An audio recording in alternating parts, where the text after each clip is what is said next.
This is the SacredAlmighty podcast. That's what we're gonna be talking about. You're giving me my own podcast? Nah, I'm just fucking around. Damn. I'm just fucking around. That's what you would say. I was gonna say, damn. No, this ain't no fucking podcast. But yes, this is an interview. Sacred, how you doing today? I am. I'm good. I'm decent. I'm in good spirits. It took you kind of long to answer that. You should. Well, yeah, because I'm hungry as hell too. Not gonna hold you. More importantly, I interrupted you. You was eating. Oh, I was. Shit, my fault. What you snacking on, dog? First and foremost. Nothing crazy. Just got like some. I feel fat saying this, but I did DoorDash a seafood boil. No cap. You a nasty ass nigga. See, DoorDash and seafood is crazy. I got that shit. I got that shit off. I saw somebody on TikTok. You're like, oh, DoorDash and a seafood boil while the rest of my family starves. Dog. What the fuck is going on? But I'm like, wait a minute. And you decided to be a part of that nasty camp? Let me try it. You don't like seafood? What's going on? Nigga, a boil? Then you gotta do that shit in the house. How you DoorDash shit? You got that nigga's car smelling mad nasty. I don't give a damn about that. I don't give a fuck about that other guy. My seafood. That's fucking crazy, bro. All right, bet. Well, this interview, I'll try to do what I can, but it's gonna be cold as hell by the time you get done. I ain't gonna hold you at all, bro. I guess take your bites in between this shit.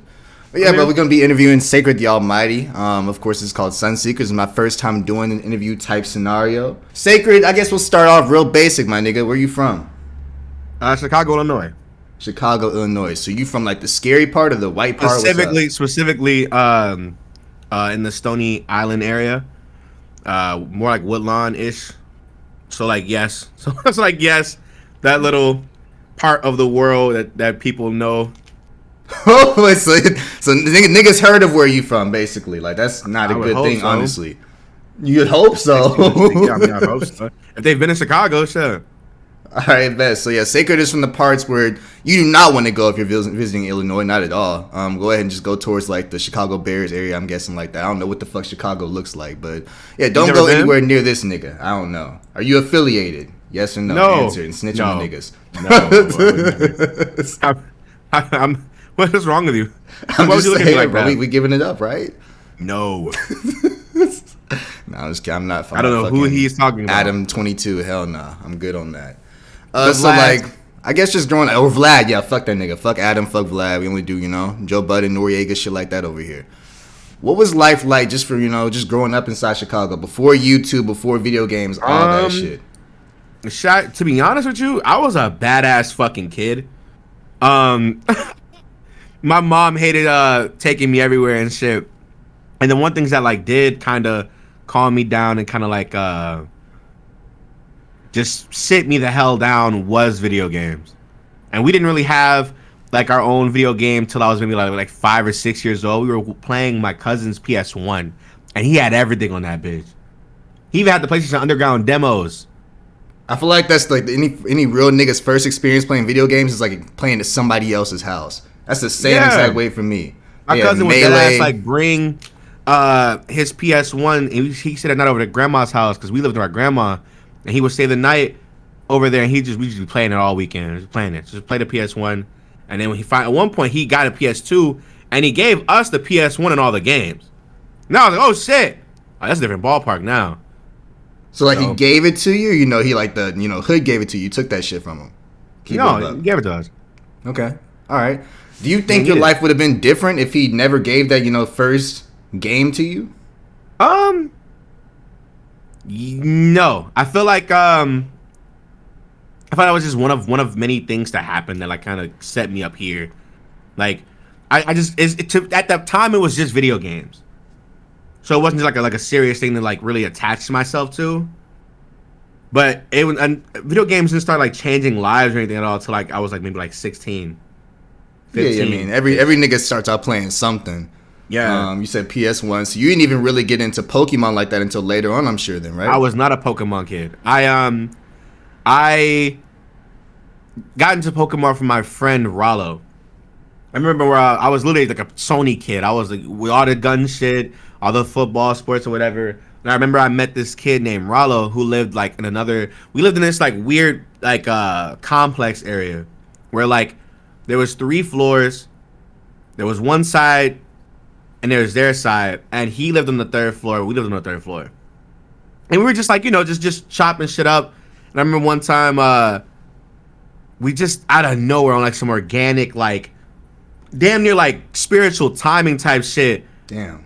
We just happened to be on the outside, like dead ass, just outside at the exact same time. We've never seen each other, and we were just like, holy shit, they're the kids. You know what I'm saying? Hi, how are you? Who are you? I'm Nick.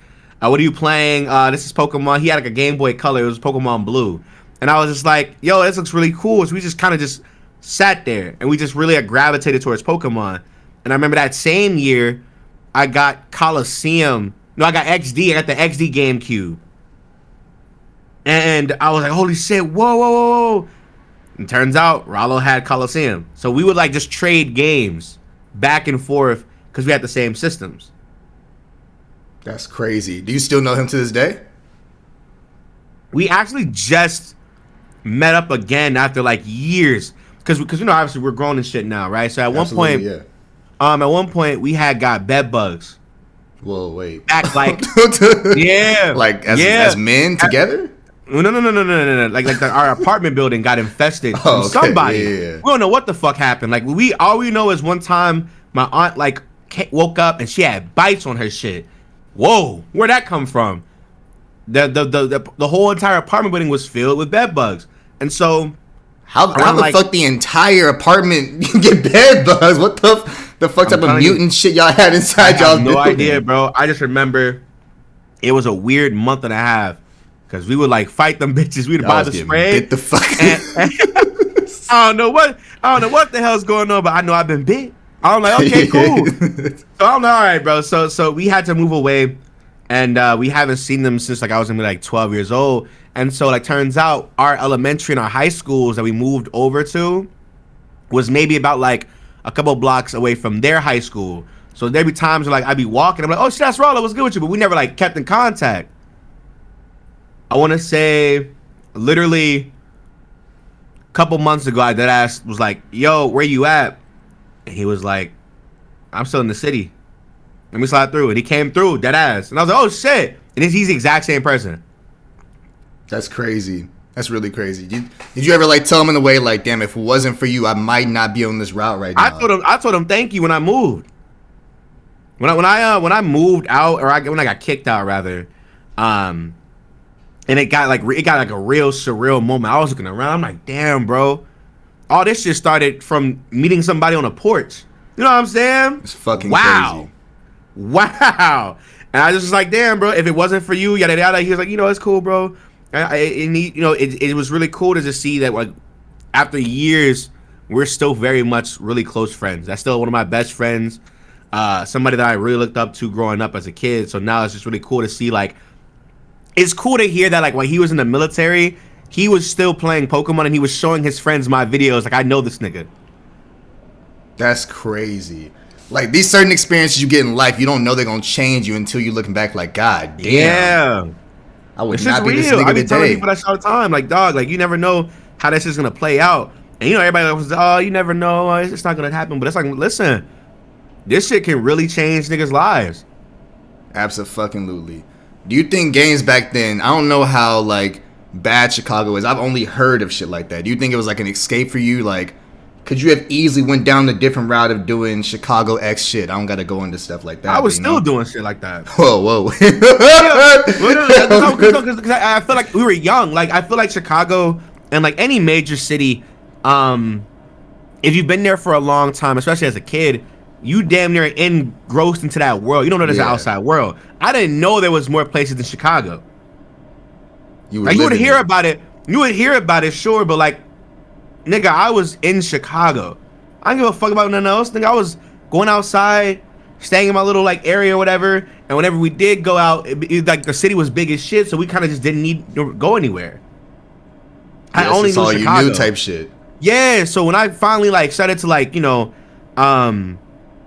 get my bearings and meet new people and shit, it was like, wow. My very first trip by myself, it was like 18 years old, just turned 18. It was the very first PAX South. I argued with my mom an entire day in high school to let me go. I'm like, I paid for it. I'm grown now. I understand you're scared, but listen, I need you to trust me. And it took a whole day of arguing for her to get through it, right? Yeah, I definitely know the struggle of arguing with the black And mom for sure. Absolutely. And I remember just being like cool, and I remember like when I finally landed and it was finally time to say goodbye to everybody after an amazing weekend, dude. Man, I remember I burst out into tears. Cause I ain't know more within Chicago.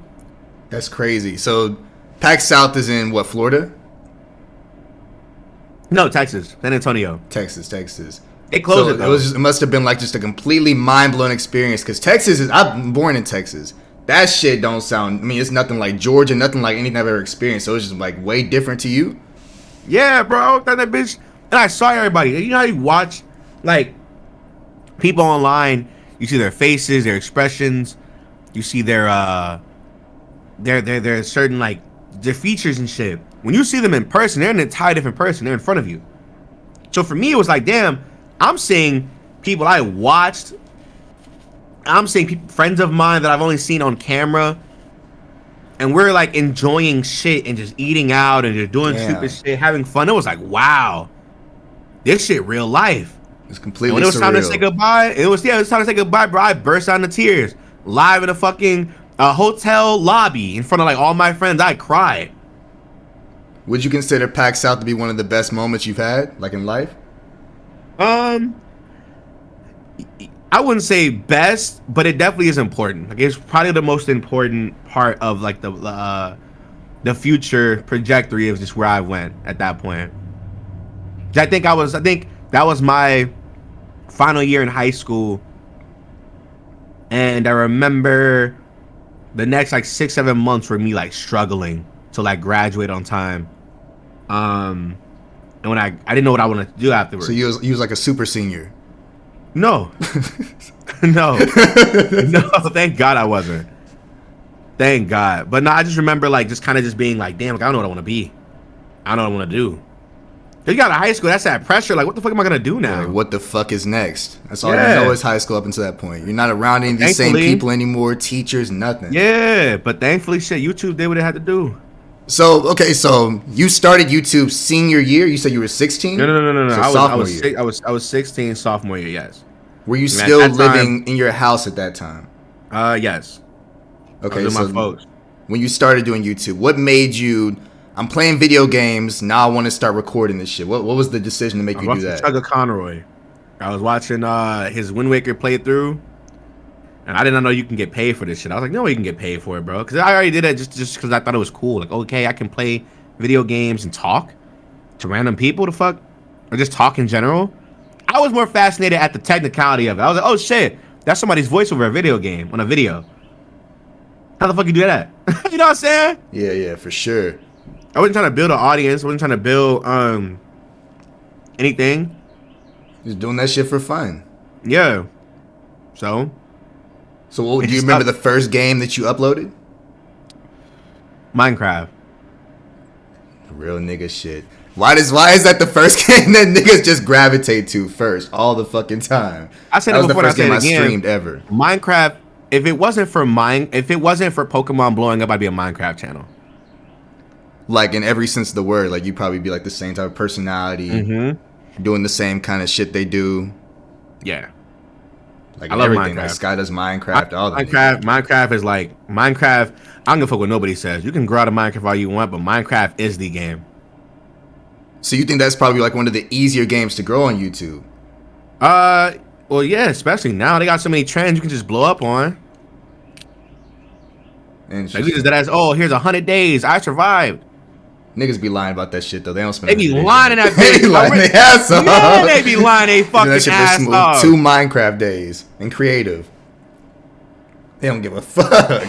All right, so 16, 17, you're about to graduate. You said you got kicked out. What's that story?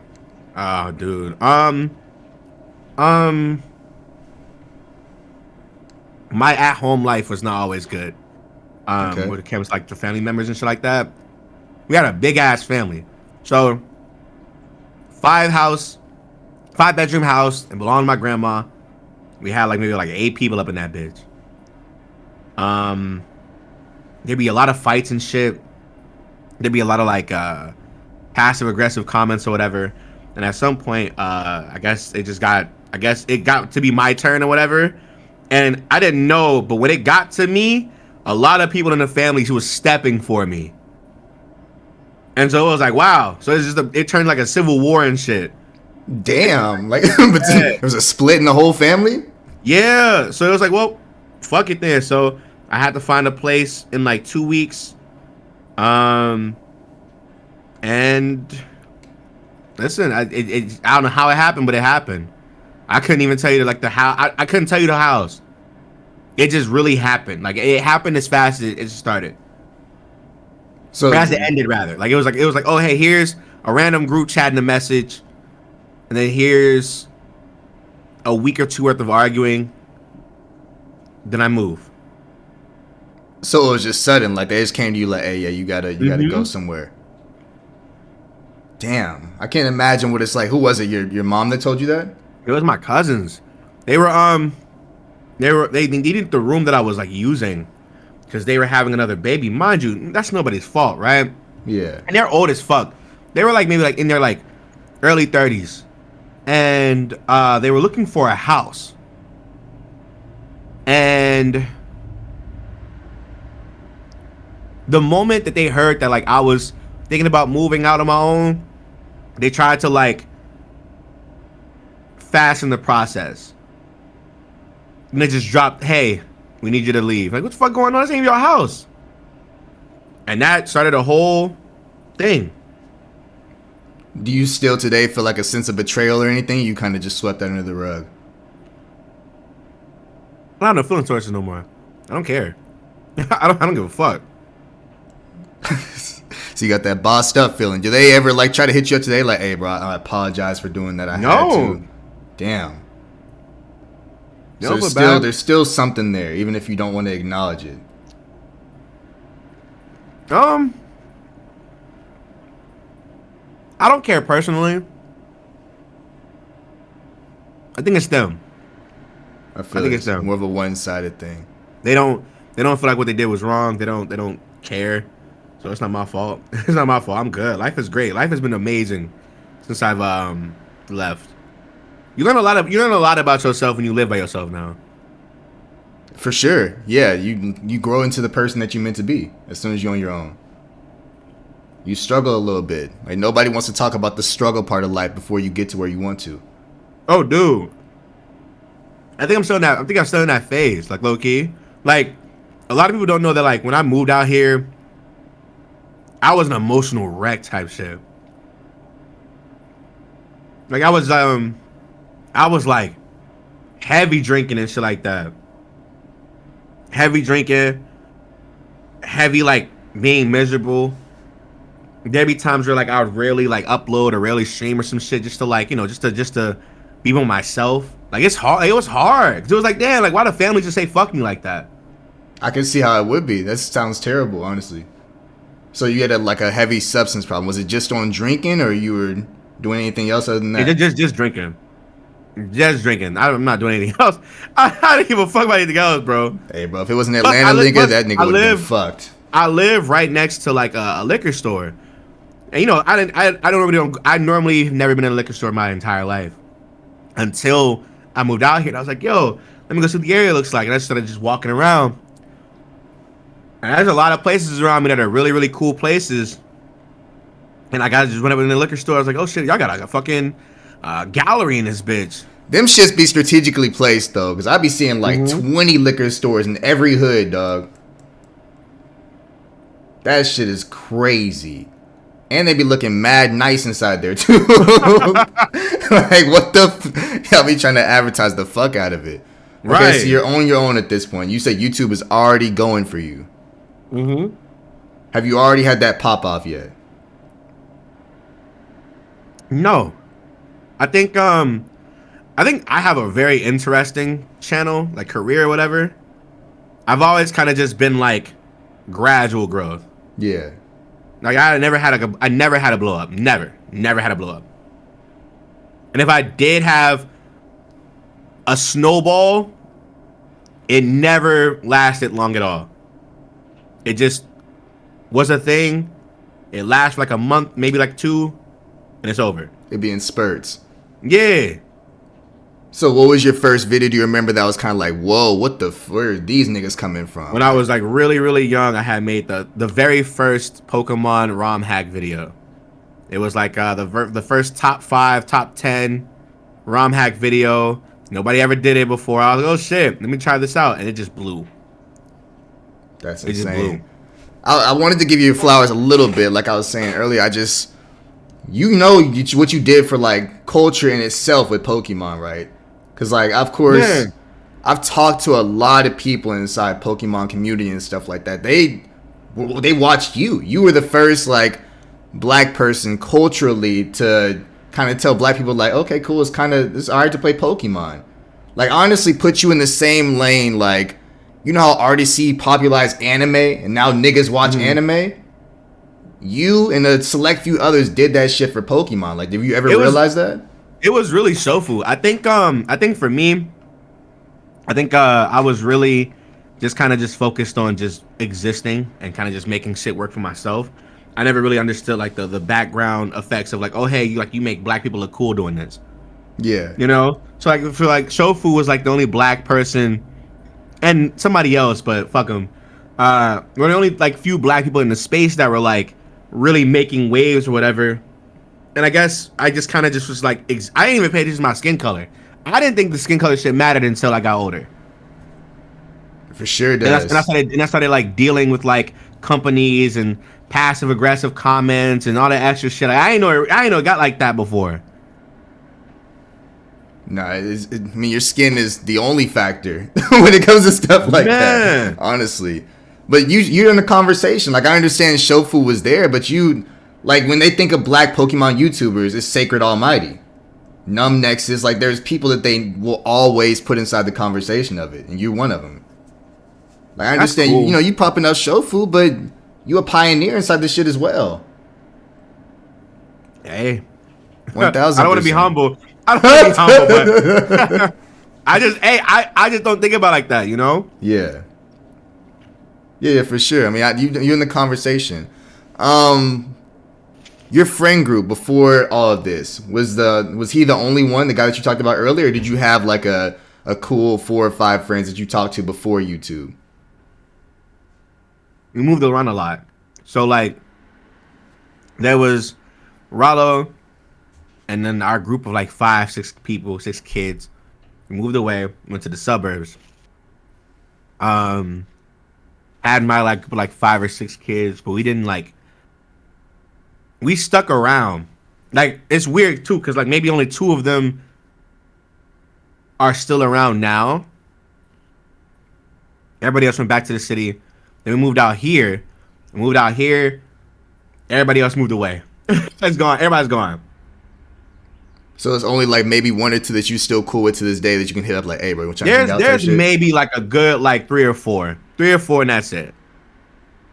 And then I had to be that guy. I was abusing the fuck out of those dating apps for everything. Wait. Listen, What? whether it was weed, it was bitches, it was meeting friends. Like I was abusing like Tinder, Bumble. I didn't even know you could do shit other than get pussy on Tinder. You can buy weed off Tinder. I mean, I ain't never heard of this shit. Maybe you exposed to something I don't know. I ain't know either. Nigga. I was really on my fuck everything type shit, you know?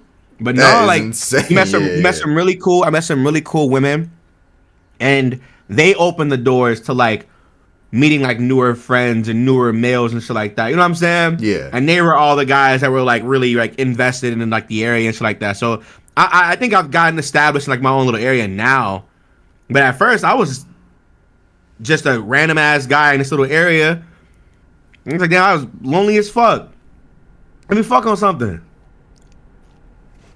I feel like we only had like maybe about 3 conversations to this point. I feel like, you know how some niggas can just be alone into themselves? Mm-hmm. I feel like you need like a relationship around you. Is that true? Yeah.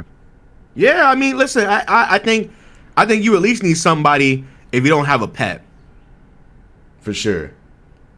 So whether it's like a friend, whether it's a girlfriend, just somebody that you can like have around you, just so you know, like, okay, somebody's there if I need anything, somebody's right there, Right. you know, to talk to me or whatever. Right. Or I mean, shit, niggas online now. We have the whole online thing, Discord or whatever. It's different though. It's a little It's different. different, sure, but like I think a lot more people now have a lot more like money to themselves because at the same time we were all young, you know. Not everybody had like hundreds of dollars, thousands of dollars to like go to fucking North Carolina for a weekend, That's Miami very for a true. weekend. You know what I'm saying? So like now the niggas that got jobs, now that like we're like older or whatever. Let's set some shit up for like 3 months down the line. Yeah. I think I remember me and you planning to, you know, go to the Galapagos in a couple of months. The what? But you know, off that. Did you ever see in any of your friendships, as you know, I've heard a lot of this from bigger YouTubers, like putting you inside the box. Did any of your friends ever think like, man, Sacred kind of changing up a little bit? He, you know, on his famous shit now. Did any of that ever happen with your friend group? Like jealousy, maybe because of how big you were getting. No, but I do. But I have. Okay.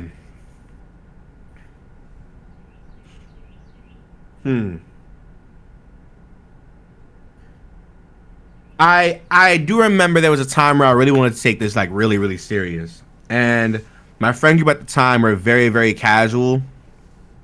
They were very casual YouTubers. They didn't really like really really care about all the extra stuff. So I remember kind of just being like, yo, y'all, let's start doing this shit. Try to get them involved, Yeah. Try to like, make sure that they were like, getting involved and making like some little small, little hundreds of dollars or whatever. Cause they were all like, we were all kids. And I was just, I was one of the very lucky few in our group to like actually do something.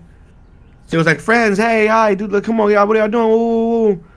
And it got to the point where it just was like, I started to like realize I was forcing my what's the word? My wants. You were forcing Wants your of them? dreams on other people. Yeah, and it was just like and they started to resent me for that. Because I really, I put a lot of like, I put a lot of like my being and myself into this shit because I know what it does for people. I've seen it. I've been close to people that have like that this shit has changed lives. You know what I'm saying? Yeah. Around, like, I've seen it all. So it's like, damn, like we can get this shit crazy if we all had like a little group or whatever. Let's go. They were like, nah, they were really casual with it. And I was like, well, fuck y'all then. The fuck? Wait. So you don't associate with them anymore? Nah, not at all. I do feel bad though, because they were they were living their lives as much as I was, There was a point I was talking to somebody like a few years ago when I started taking this shit as serious as well, but it kind of hit me when I was like, yeah, I mean, we can do this and retire at like 40 and we can, just live our own life. And they were like, but what about me wanting to get this master's in psychology? And it kind of hit me like, God damn. Like, niggas have their own dreams and lives that they want to live. I can't force this on other people just because I want to do this shit. So it hit the fuck out of me. Everybody got their own life and mindset that they want to do. Mm-hmm. So I wonder if there's any still resentment from their side. Like, that nigga really tried to, to change what I wanted to do for his sake. But peep me though, those same people, maybe like 3 or 4 of them are YouTubers now. Interesting. So they would just kept that mindset, or at least listen to you. Are they like notable? They're successful. They're successful now and shit. Oh, they're successful. One of them's a JoJo YouTuber. Another one's like a cartoon YouTuber. Another one's a whole shit. There's a whole bunch of them now.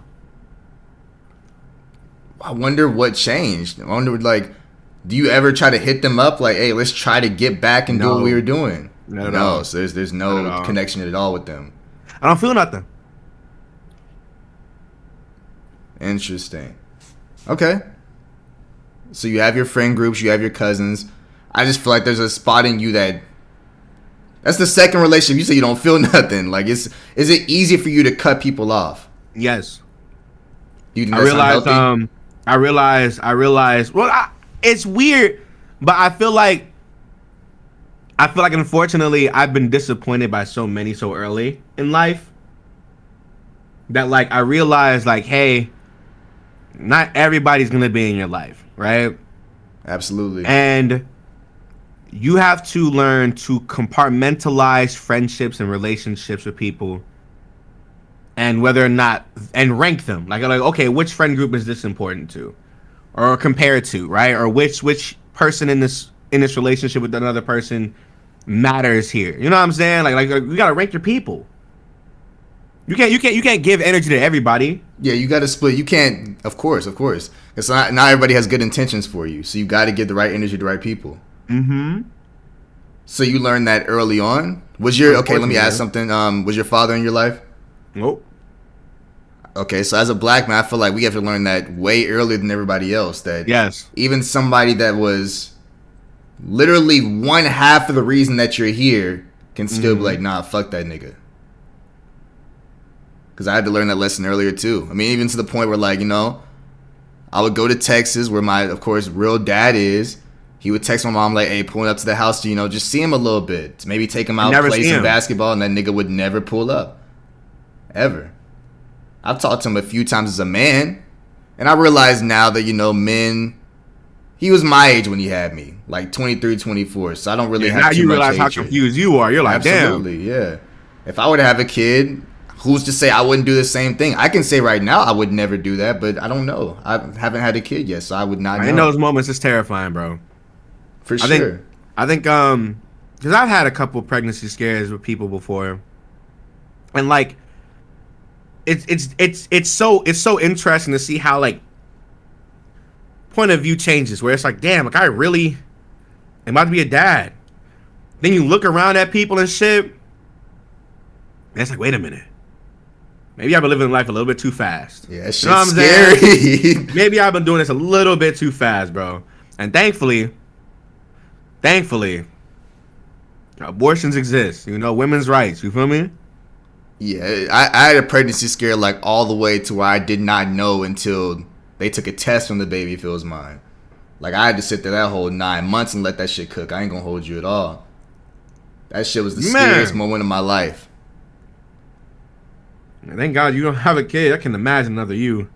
But the thing is, like, nobody explains, like, when you having a pregnancy scare, I was seeing mad billboards for babies. I was seeing baby products everywhere. I was like, nigga, come on. It's like the world just, like, laughing at me like, ha, bum-ass nigga. I'm like, no way. That shit was scaring me, but yeah, it wasn't mine. The universe be talking to you. Hell yeah. So you believe in, like, manifestation and universal shit? Yeah. And algorithms, too. You believe in algorithms in real life? Yeah, yeah. Like I think everybody has a calling, but I think like it's up to you to like kind of like utilize yours and really see what you can do and what you can add to whatever space you decide to like provide yourself in. You know what I mean? Whether or not you do good or bad is really up to you and your intentions with it.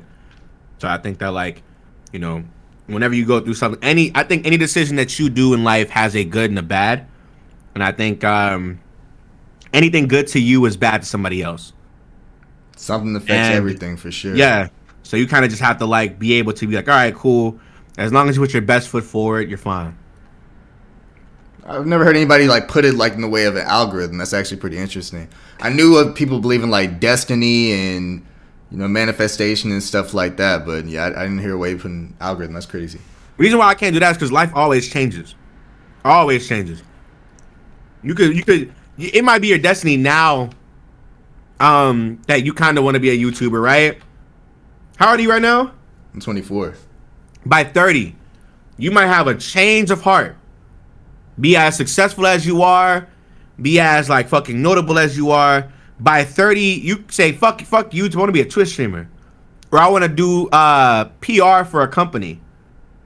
I want to do I don't know, community specialist or some shit. Still be in your same career field. You just don't want to do it no more. You found something else better to do. Yeah, like life don't got to be as straight and narrow as it used to be. Like back in the 40s, niggas would get a factory job and then be there until 90. Like, you Exactly. don't got to be that shit anymore. If you find interest in something else, then do it. Like, do it. You don't got to do that shit. That's why I try to tell the niggas that, like, I feel like they're stuck inside college. Like, damn, I don't even want to be a doctor anymore. Nigga, then don't. Go do something else. I was never a college. I was never a school kid. Me neither. I dropped out of college like 1 year times.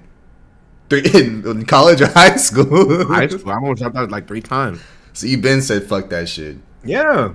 Was it like a you thing, or like was it like niggas messing with you? I did not like school. I just was like, thought this shit is. Well, I feel like for me, I went to a charter school really, really young. And charter schools are like private schools where they teach you like the curriculum ahead or some shit. So for me, it was like, yo, like, this shit that you're teaching me in public schools is so fucking easy and it's so fucking useless. I just felt like I was smarter than everybody. Damn. And it was just like, all right, bro, this shit is trash. I don't want to do anything. So you were good at school. You were just like too good to the point where you just said, I don't even need to learn this shit. I felt like I was too good. Were you though? I felt like I was too good. I think there are a lot of things. I think you shouldn't hold yourself back from any opportunity. I mean, at least it ended up working for you though. Some people think that and then end up nowhere in life. You made it somewhere. You did end up graduating though, right? Yeah, of course. Yeah. All right, But that story was weird though. I was by the grace of YouTube. I mean, as you just brought out, some niggas are just meant for something though. Yeah, it's such a weird life.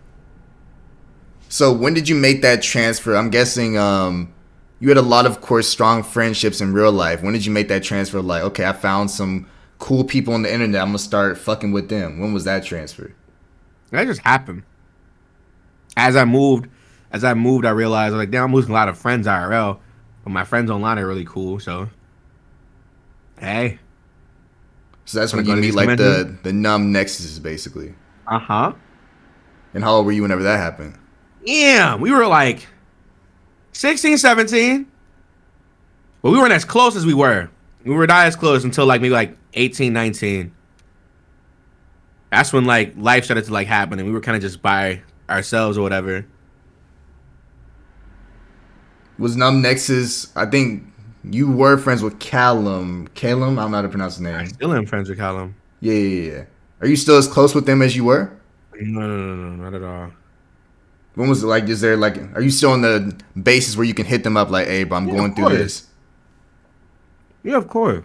They're like my longtime friends. Like these are real friendships. Like I noticed that like a lot of IRL friendships have a lot of like real life factors and shit. And online is IRL. Just different POVs.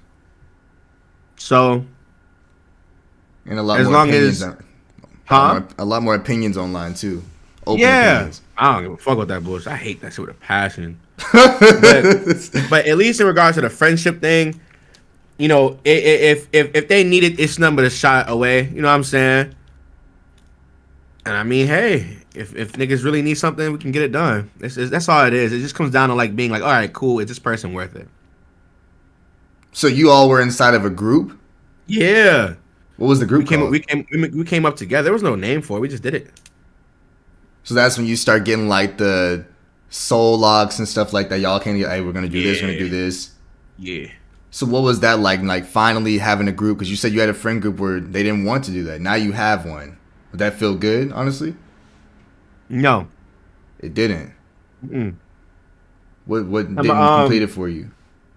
I don't want to go into too many details, but look up somebody named the King Nap. And got some videos to watch. I'll tell you that much. So I've definitely heard of him. Like, I mean, I don't know how much you know. I wasn't a Pokemon nigga growing up. I know it all, and I'm not gonna hold you. I will say one thing though. It's been a while since I've seen people like talk about it, and that's cool. I'm glad the shit's like died down a little bit. Not gonna hold you. But seeing so many people like misinterpret shit is really interesting to me. Cause it's almost like people want to believe what they want to believe. For sure. About you like, or about the whole situation? The whole situation, but then about me too. Like I've always had like a black cloud over my career. Since that's what I kind of wanted to get into. I don't really want to talk too much about him. always been like there's been conversations that I've had where people would be like, "Oh yeah, I would have involved you in this, but you know what happened? Damn, big money moves and shit. You know, like yo, like you know, I would have did this, but this happened, and it's like I'm not involved in that shit. Ah, but you were. By association, you were, and I'm like, well, fuck that, then. Exactly where I needed to get. Because of that entire situation, not to even speak too much on him, because I don't know where you stand or anything like that. Do you think without that situation happening, you would be in a completely different spot in your career right now? Or do you think you still probably be about the same? For the bad, yes. Like, how far do you think? Had that shit not have happened, I probably just would have just been like just another YouTuber, I think. Meaning what? Like, without that, take that situation completely out of it. You're not even inside the group. You're kind of your own standalone person. Of course, still having these relationships with Numb Nexus and stuff like that. But I think I probably would have quit at some point. Interesting. You think you would have quit if it never happened? Yeah. Because when it happened, I was just like, no, like, you know, it can't be this way. Niggas was calling us names, grouping us all together and shit like that. I'm like, nah, I'm not this. I'm not this at all. I'm just a regular ass guy from Chicago. Fuck is going on? I'm like, this is not me. So I just you know, put in the work to be like, hey, I'm not this. So that situation happening, you felt like you had to work harder to prove that you weren't never a part of that. You had to make a name for yourself. Yes. That's crazy. I didn't know you would think that without that, you probably would have ended up quitting YouTube.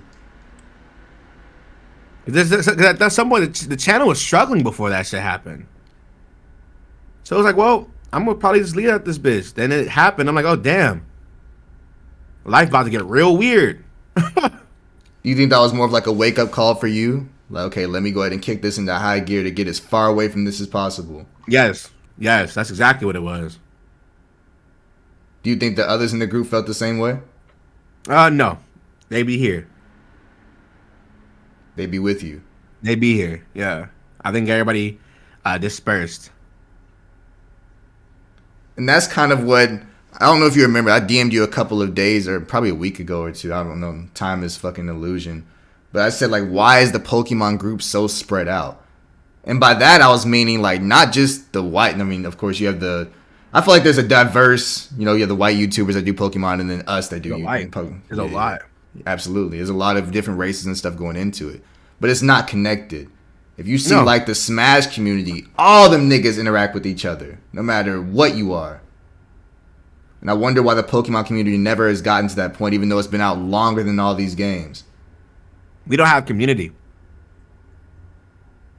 A lot of these places, a lot of these games and the community, a lot of these games have, like, IRL communities. You can be a Pokemon YouTube channel and not fuck with nobody at all and blow up and be the biggest nigga in the space. Whereas in Smash, you have to go to tournaments. You have to go to locals and shit. Unless you're just a really good content creator, and even then, you're gonna go to a convention or a tournament. You're bound to see these niggas. You're bound to see these. You're gonna see these guys. You're gonna see them. Pokemon niggas. Pokemon niggas survive a lot on the parasocial. A lot, and it's bad too, cause like it gets to the point where the fans start attacking other people. So you think the reason that we're not as connected as we should be is because we can kind of survive on our own if we need to? Yeah. We don't need each other. That's crazy. Yeah. And Smash and, of course, Street Fighter, these other games, like, you see people play, they kind of depend on each other. They need each other. Because without people fighting each other, there is no community. But in Pokemon, you can kind of be by yourself and do your own thing. Do you think we'll ever get to the point where, like, we'll see, like, a Sacred collabing with not an A driver, like, you know, one of the bigger YouTubers, like the multi-million Pokemon? You think we'll ever get there? I'm gonna be real with you, and this is no offense to anybody. I realized how much chemistry matters on YouTube. Like, Absolutely. as much as I would love to work with a bigger channel and get whatever views, whatever subscriber count, the subscriber count is just a vanity number. And unless the views last more than a year, none of this shit really matters. Can you actively say you can make something and people will stick by it? Because even though I'm not a live channel, I still pull an average 3,000 to 5,000 views a video. But you're in a spot where like most niggas can't do that. Exactly. And mind you, there are million subscriber channels that are struggling to even make 1,000 views on a video. Absolutely. Everybody loves to like compare the outliers to everybody else, but a lot of people have put it. There's only 50,000 YouTube channels in the US that have over 100,000 subscribers. So you already a part of like a marginalized group that a lot of people can't make it to. Yeah, so it's like, dog, like, listen, fuck all this bullshit. Can you actively say we did a meetup right now, you'd have more than 10 to 15 people? If you can say you can sell merch right now and that bitch either sells out or you can sell over 100 copies, can you do that?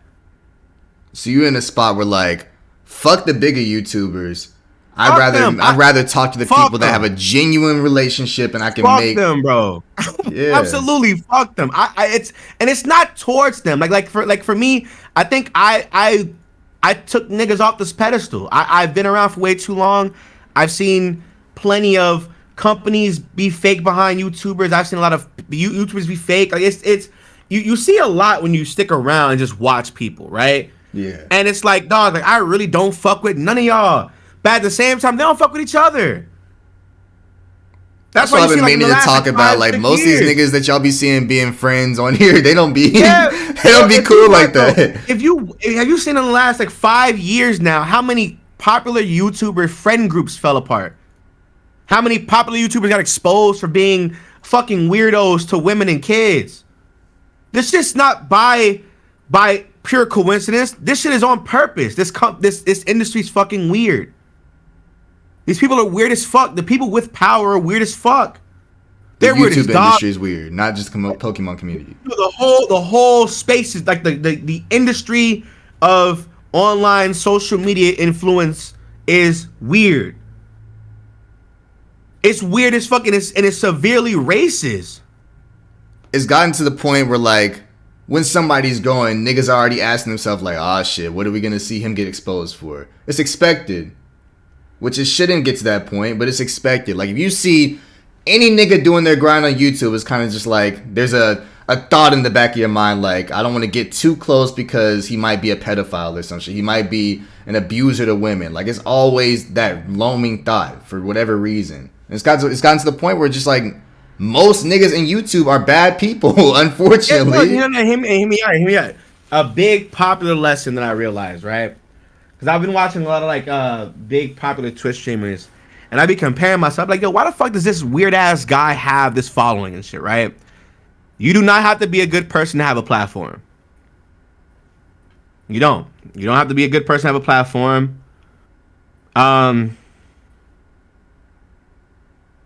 You don't have to be an upstanding citizen. You don't have to be an admirable person. Like, nothing you do personally could make you a popular YouTuber. So what do you think it relies on? If people like you, they like you. But if you can hit like the certain algorithm at a certain time, you're fine. Like big example, Corey Kenshin. If he had not went as hard on the first Five Nights at Freddy's, he'd be a regular ass nigga YouTuber. You get me? So you're saying at the end of the day, if you hit the algorithm at the exact right time you need to. At the right place, at the right time. But I think now that's changed. I think that like since 2016 onwards, you know what the algorithm wants to see. It's up to you. Yeah, it's not as random as it was. Do you want to title your videos like everybody else, or like everybody does now? Do you want to make the same gimmicky videos as everybody else? Do you want to do the same topics, the same subject? It's all up to you. Anybody can be like, you know, the unique, I'm gonna do this my way creator. It's gonna take you longer, sure, but you might have a random ass pop. and you're out of here. You know what I'm saying?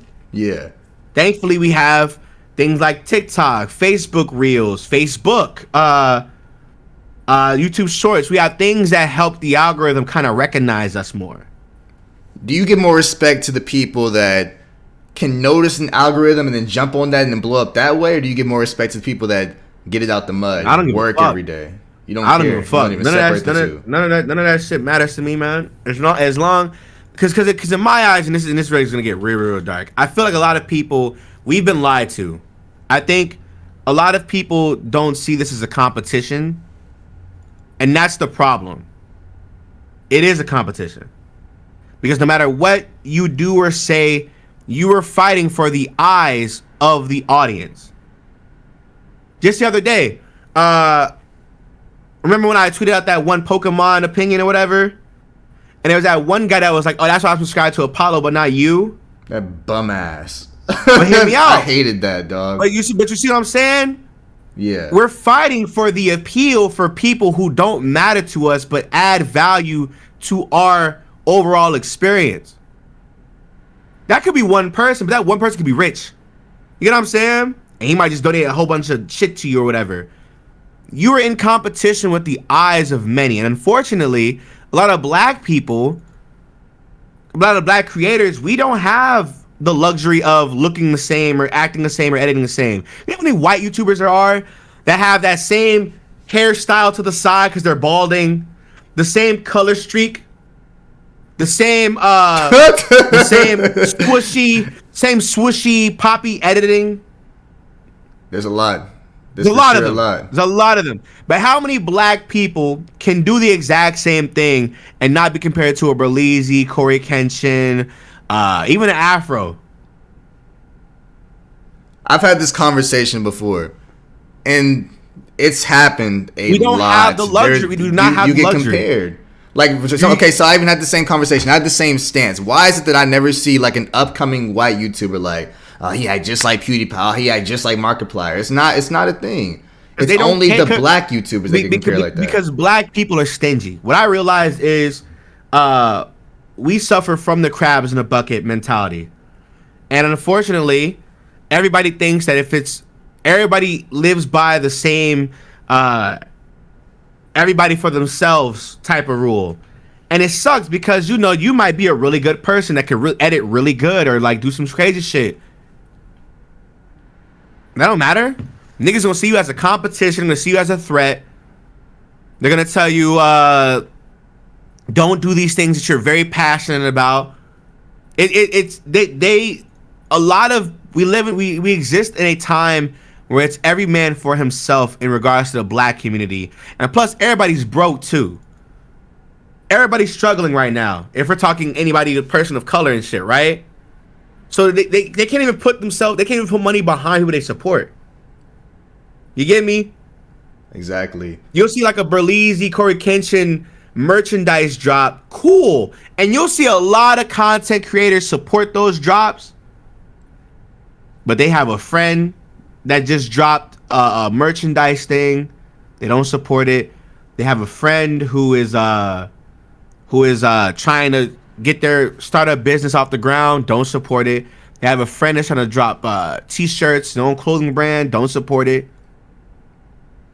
So that goes back to your whole parasocial conversation. You think people are more likely to support somebody they don't know than somebody they do? No, people are more likely to support somebody they live vicariously through.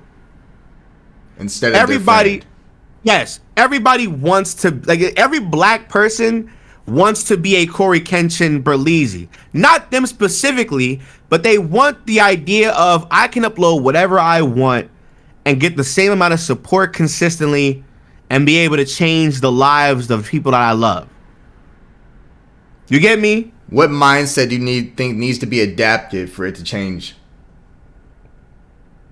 Like, what mindset do you think a black person that's, just starting off on YouTube, what do you think he should be like? Nah, I need to do this. I need to be like this person. Like, what do you think needs to change in order for everything else to change? I think you need to look at take your favorite YouTubers off the pedestal. And look like them just like any other nigga. Take them off. Take them off. Because when I was coming up, I looked at everybody bigger than me as competition. How do I make thumbnails better than this guy? How do I make videos better? You have to sit down and really work on your craft. Like it goes back to like how do your edits? How do you come across? How do you make the joke punch? How do you like, you know, how are you on camera? Do you have a really good camera presence? Can you look at the camera in the eyes? You know what I'm saying? What can you do to make you special? What's a gimmick you can do? What's something that you're really good at? That only a few people are really good at that you don't see nobody doing in your space. Take your favorite YouTuber off the pedestal. Find something that you like, really enjoy, and look around at the people that are doing it and see, damn, what can I add besides just my bland ass commentary at first? Because at first you will be bland.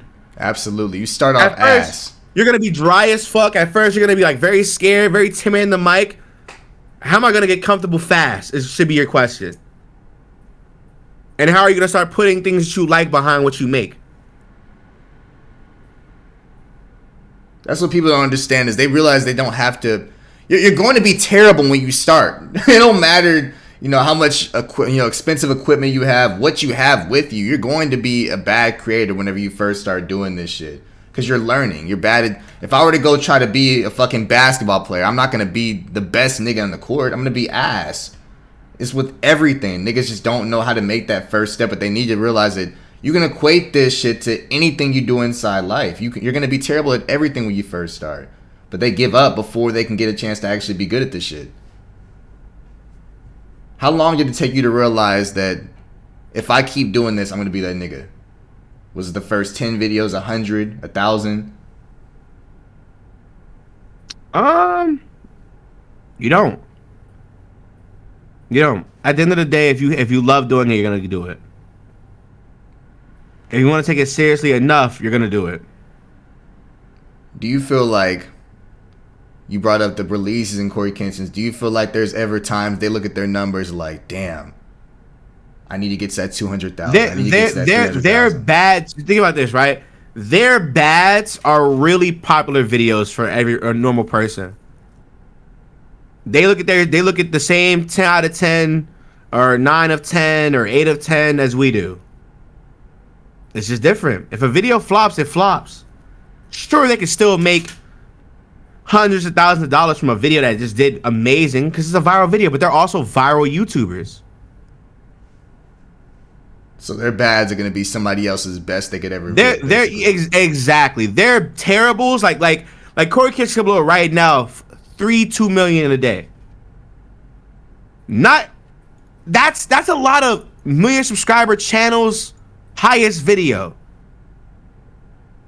Yeah, if he uploaded right now and it only got 1 million, that'd be bad for him, but it'd be crazy for anybody else. It would be the reason why somebody even has a career for them. Yeah, exactly. Like it's that serious. So you gotta like I said, take them off of the pedestal and realize their goods or their bads and their goods are different than yours.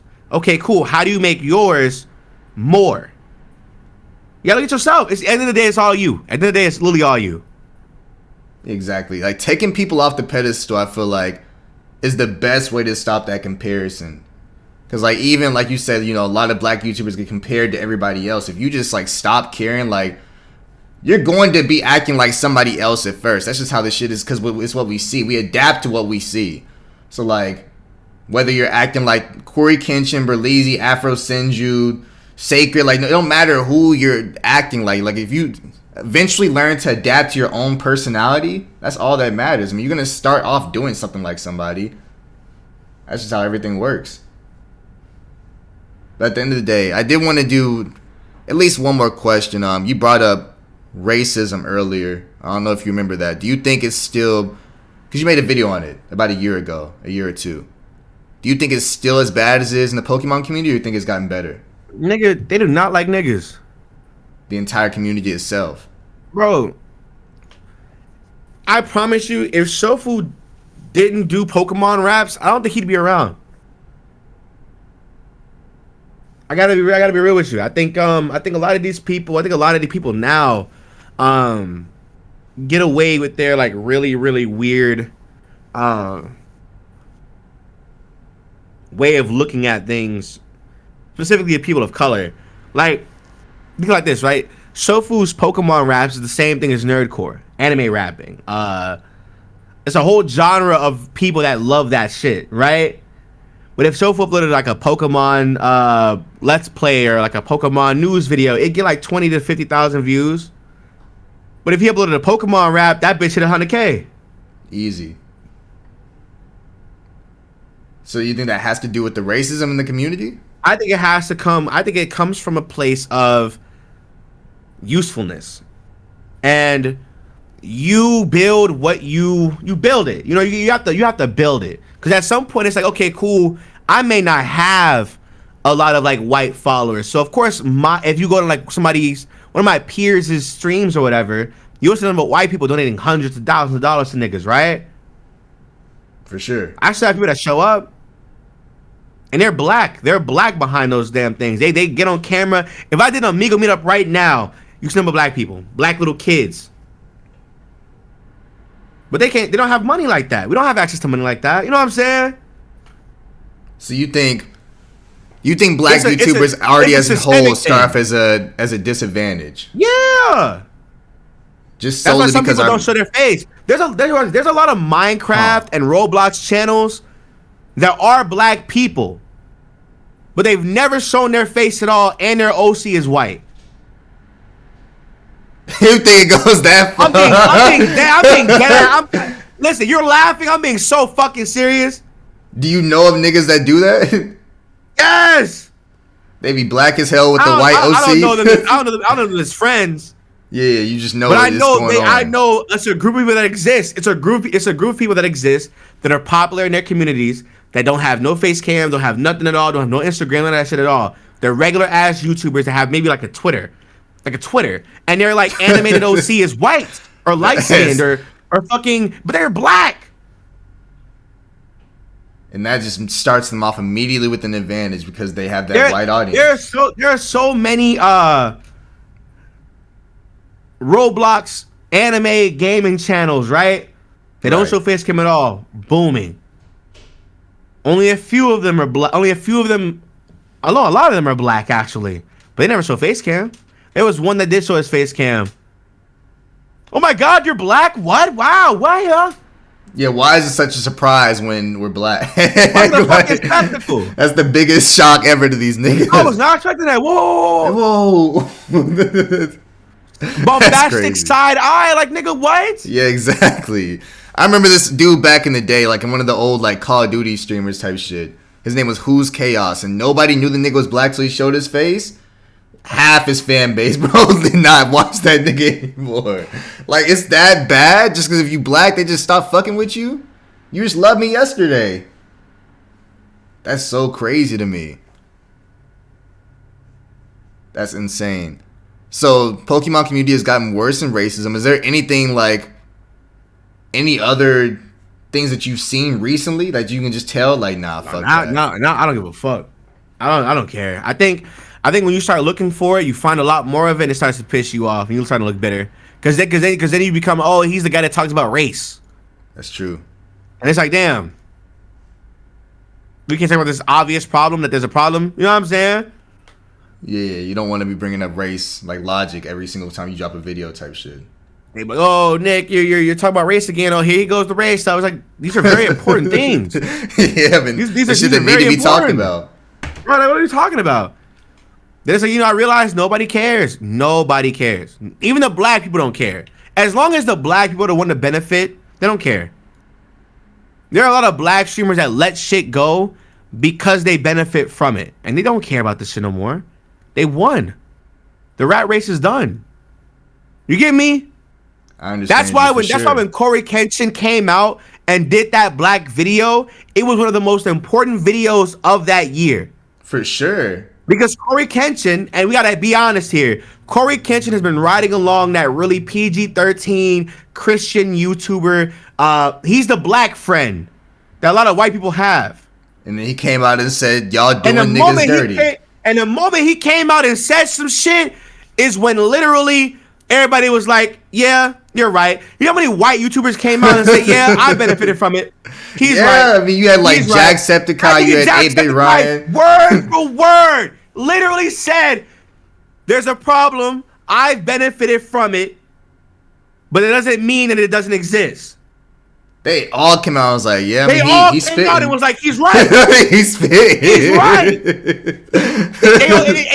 This shit's not by coincidence. These niggas are bro. When that shit happened, I sat here and watched all the white YouTubers come out and say, yeah, I've gotten my W's from it. It does exist, and it is a problem. Oh, but you weren't. You didn't choose any other time before that to say that shit. You weren't speaking up before this, right? When the biggest nigga on the planet is complaining about it now. Because at one point, listen, we got to be real too. The black problems never affected Corey like that. He was a scene kid before he blew up. You mean like in actual real life or just on YouTube?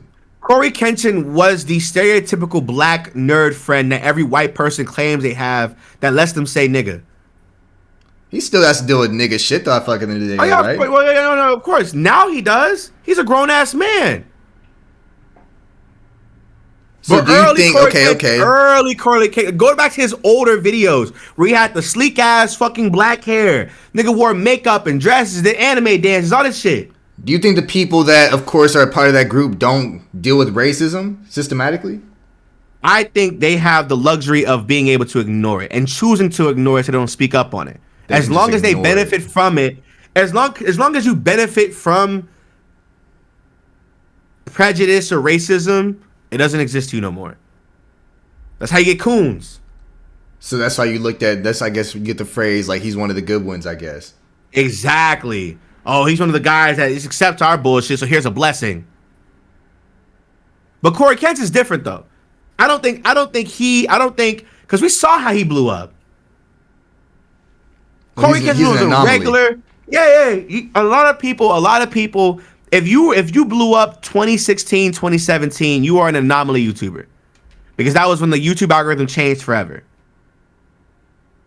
And that was when it became more formulaic in blowing up and shit like that. And Corey Kenshin, we saw how we saw him. He had Corey Kenshin before Five Nights at Freddy's. Corey Kenshin had like 100, 200K. Then he hit that one. Hey, I'm gonna play this game called FNAF, I guess. And went out, and it was crazy. And niggas went like insane after that. Nigga, shit was beautiful. Shit was beautiful to see. I didn't even know who Corey Kenshin was. It happened seemingly out of nowhere. Like, I didn't even know who Corey Kenshin was when that shit was going on. My friend Chino introduced me to him at, I think, the second PAX East. And I just talked to him like a regular ass guy. I was like, you know what's good with you? Oh, yeah, that's Corey Kenshin, son. I'm like, who the fuck is... I don't know who Corey Kenshin is. This nigga has like a 1 million subscribers. Yeah. I was talking to him like a regular ass... I don't know who this guy is. I just know he's a 5'5", 5'6", black guy with a really decent ass fro. He had like a good amount of people following him and shit like that. And I was like, he's just a regular guy. How are you doing? What's good with you? Whoa. Nigga. Now he's at the point where he won't even be in an event like that anymore. This is that nigga. Corey Kenshin still... I don't know. What do you still go to... I don't know. The world has changed. His life is different now. It's different. It's a different place, man.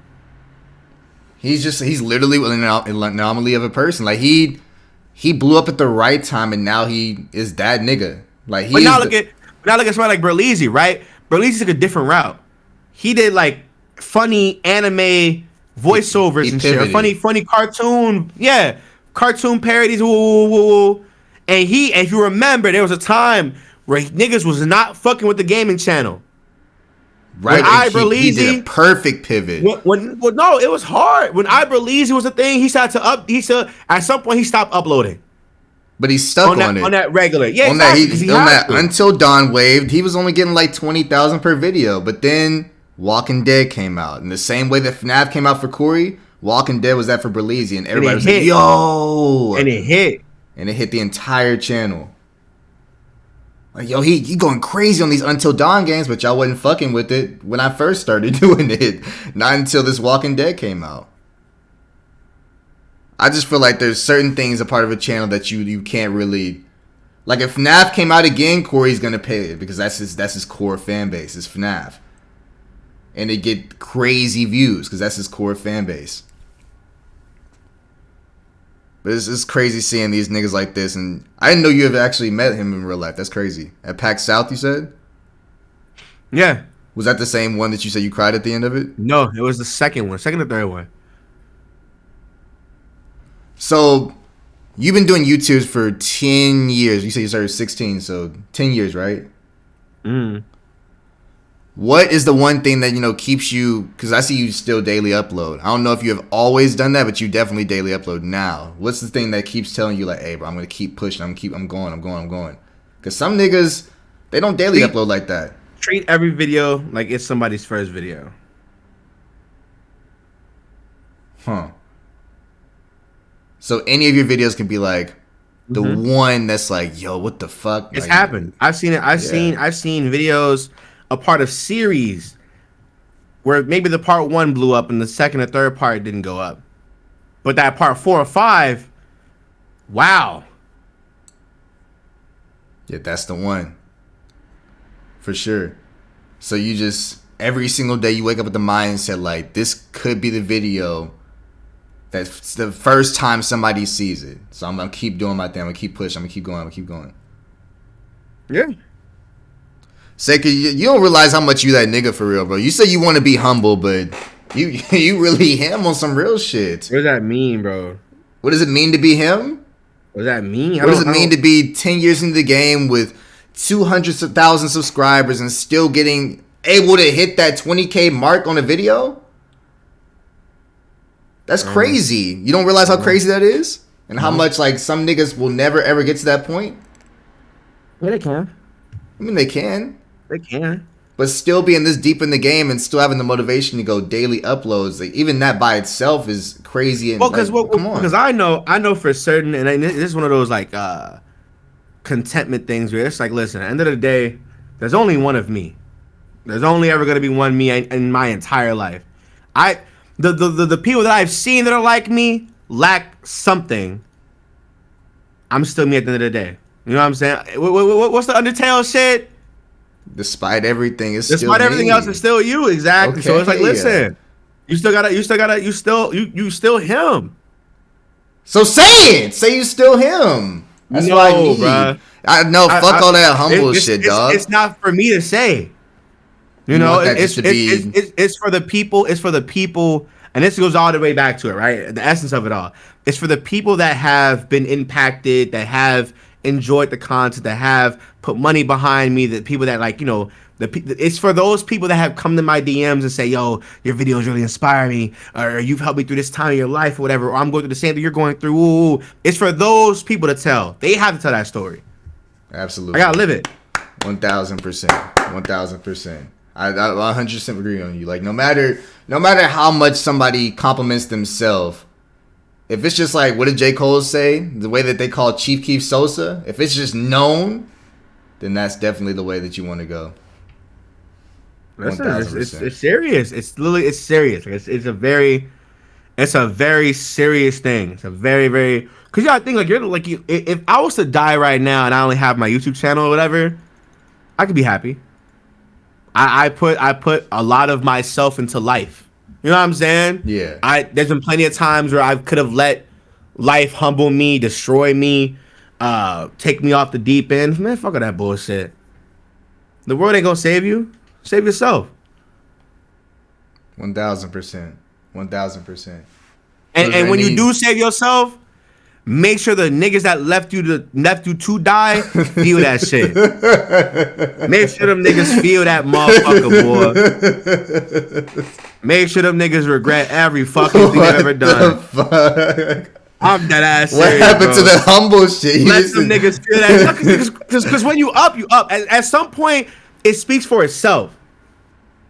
You know? Yeah. I don't think our big YouTubers go around like their fucking balls are heavy, but their balls is heavy. If you go up in a room right now and Corey Kensington walks in, You gonna feel that shit. you could, bitches will crack they fucking necks. Niggas will turn two not bitches. just girls. Niggas will turn more. Niggas will turn to bitches. No, niggas will turn. They will stand up. They'll ask for pictures. They Yeah, don't. like, They'll be listen, going crazy. At some point, certain shit doesn't need to be said. It just doesn't. You know what the fuck going on. They know what the fuck's happening. Niggas know what it is. Niggas know what it is. They know what it is.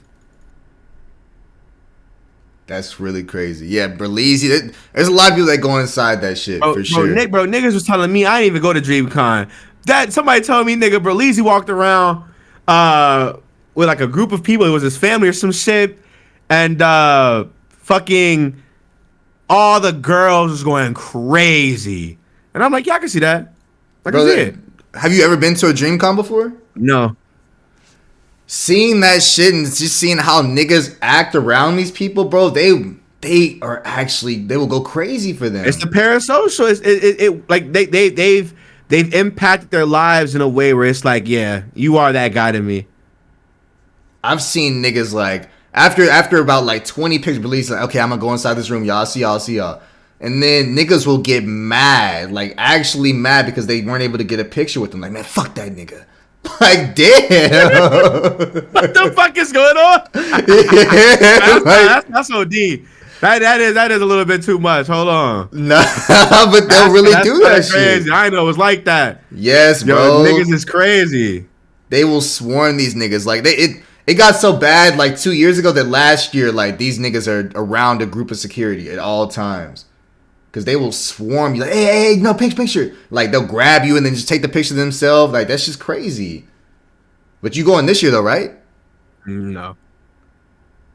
What you mean no? No. Like no, you haven't gotten the ticket yet? No, I'm not going. Why? Why? Go? Nigga, what do you mean? Why would you go? That shit's fire. Just go, nigga. Why would I go? Nigga, because I want to meet you. What do you mean? You're not giving me a reason. You've not given me a reason. That's my reason. I want to MEAT you, nigga. You said anything at all to me? Yes. You said something about Twitter. You said I'm going. I said, nigga, go. Lie. No way, man. No fucking way. I'm getting you a ticket. I don't give a fuck what it takes. What means it takes. I got you. You gonna come out of this thing? I sucked cock for you. Hey, yo, nah, hell nah, not that far, but for sure. Not worth it, nigga. What the fuck? To suck a cock for you? You wouldn't suck a cock to give me the dream car? I wouldn't suck a cock to save my mom's life. Yes, you would. Don't ever in your fucking life lie. I promise you. What you mean? What do you mean? I would not do it. What do you mean, bro? There's a few things I would not suck a cock for. You're not gonna suck a dick for your mom? It depends on what it looks like. It depends on what it looks like. If it's like a King Nas type shit, you gotta suck Johnny Sins cock. Oh, if it's white dick, yeah, I got that. What the fuck? They don't really that? They don't what be. What the fuck is going on? They don't be slinging like that. That'll be alright. Wait, so it matters if it's black? Hell yeah. Why? The stigma. Why? What do you? It's just like the crabs in the barrel mentality. I'm not sucking a black dick. Yes, you are, bro. Them niggas gonna hold it over my head forever. If it's a white guy, they'll be like, all right, you suck King Nazir's cock, weirdo. You said what? You suck King Nazir's cock. Yeah, exactly. Like niggas would, if it was a white nigga, then oh damn, yeah, you saved your mom on that, bro. I respect that. But imagine I said like I sucked like I don't know, but Michael B. Jordan's dick. They'd be like, nigga, what? And you ain't get no money? You suck that handsome ass nigga dick? Then they gonna roast you for that shit, bro. Fuck that shit. They'll be like, yo, you could have got some cash. Yeah, exactly, bro. If it was a black nigga, it's a whole different conversation. But see, I feel like most niggas will let you get away with it if it was for a bag. Depending on how big the bag was. That's true. I mean, if it's like 5,000, then yeah. 1,000.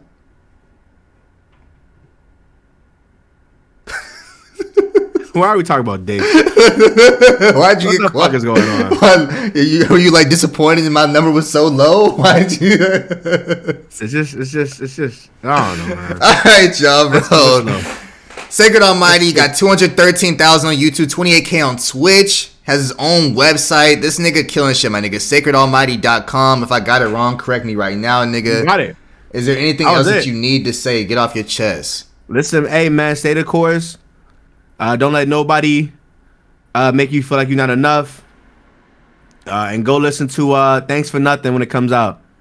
That's your album? Yes, sir. Okay. Is there a release date on it? Fuck no. September. Probably. September. I wanna get like the shit's done. Oh, you getting the mixed and mastered and shit? Mm-hmm. All right, coming out September 11th. Y'all heard the nigga. Go stream it as soon as it comes out. I'll see you guys next one. Peace. Bye.